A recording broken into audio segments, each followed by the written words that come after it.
Un zeste d'info, loisirs. Aujourd'hui, on parle d'un film présenté à Cannes cette année et à Deauville également, intitulé Stillwater avec Matt Damon. C'est la chronique de Thomas Fleischer. Aujourd'hui, on parle d'un film présenté à Cannes cette année et à Deauville également, intitulé Stillwater. Stillwater, c'est l'histoire de Bill Baker, originaire de la ville de Stillwater en Oklahoma. Il travaille dans le forage pétrolier et fait souvent des allers-retours avec Marseille, où sa fille est emprisonnée pour meurtre. Lors de son nouveau voyage, il fait la connaissance d'une Française qui va l'aider dans l'enquête que sa fille lui demande de mener pour enfin sortir de prison. Dans le rôle de Bill, on retrouve Matt Damon, aux antipodes de son personnage de Jason Bourne.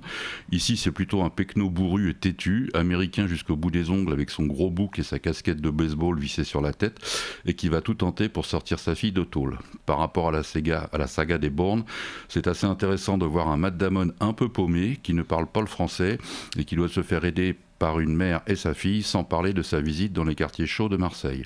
Face à lui, on a Virginie, charmante française qui vit seule avec sa fille. C'est une actrice qui court les cachets, elle fait partie d'une compagnie théâtrale d'avant-garde, fréquente un milieu de bobos intello hipster, monde totalement étranger à Bill. Pour interpréter Virginie, on a l'excellente Camille Cotin. L'intérêt d'aller voir le film est multiple. D'abord pour la performance de Matt Damon, toujours aussi bon. Lui et le metteur en scène Tom McCarthy ont d'ailleurs passé quelques temps chez les Pecnos d'Oklahoma pour construire le personnage. Le film vaut le détour pour le couple qu'il forme avec Camille Cotin, illustrant l'adage que les contraires s'attirent. Il vaut le détour aussi pour la relation que noue Bill avec la fille de Virginie, qui est vraiment très touchante.